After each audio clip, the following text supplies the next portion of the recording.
In this video, let's look at map layers and world layers, and how to use them. Go to Edit, Layers, and select Map Layers. Here you can view the active map layers. To change the order of the layers, click and then drag any of them. Dragging the individual sliders will change their opacity. If you want, you could then sort the layers by their opacity. The currently active layers are all default maps, so now let me show you how you can add a custom map layer.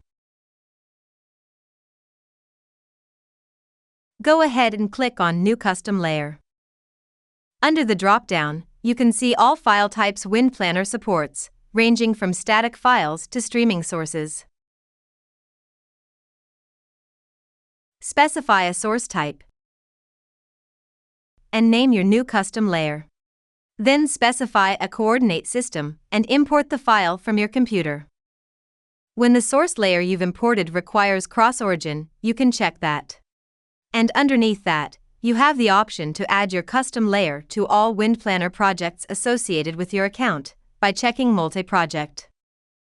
You could upload a legend image and then add the layer to your list. Now, look for the layer in the list. Check the icon next to its name to add it to your active layers. This custom map layer with a geo-referenced climatology map now helps me accurately plan my wind farm at optimal locations. Furthermore, it's possible to add heat maps to Windplanner.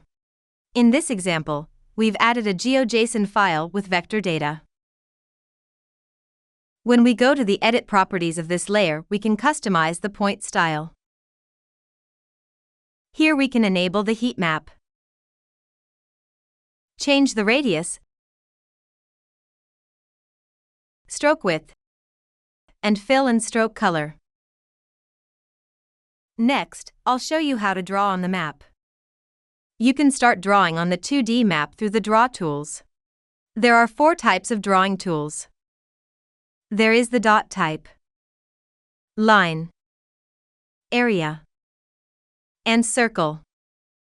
It's possible to change the fill and stroke color, stroke width, and fill opacity to your liking. In the line and area tool, you can choose to draw your own shapes using free draw.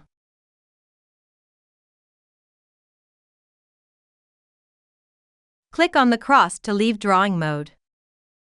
Go to Map Layers. Scroll down to Sketch Layers.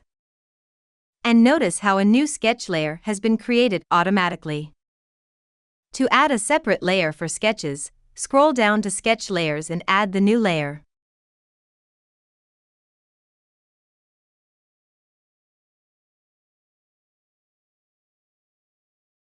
Now there are multiple layers to draw on and then toggle or compare. Now let's look at world layers. There are multiple world images for your specific use case. Through the drop-down you can choose from Mapbox Satellite, ArcGIS Satellite, Bing Satellite, Bing Satellite Labels, and Bing Maps Road. The section underneath World Images is World Terrain Data. Terrain data is covered worldwide with Cesium ion terrain, which is the default terrain of Windplanner. If your project is located in the Netherlands, we recommend using AHN4 terrain for high detail data in that part of the world, which you can select through the drop-down in the Terrain Data tab.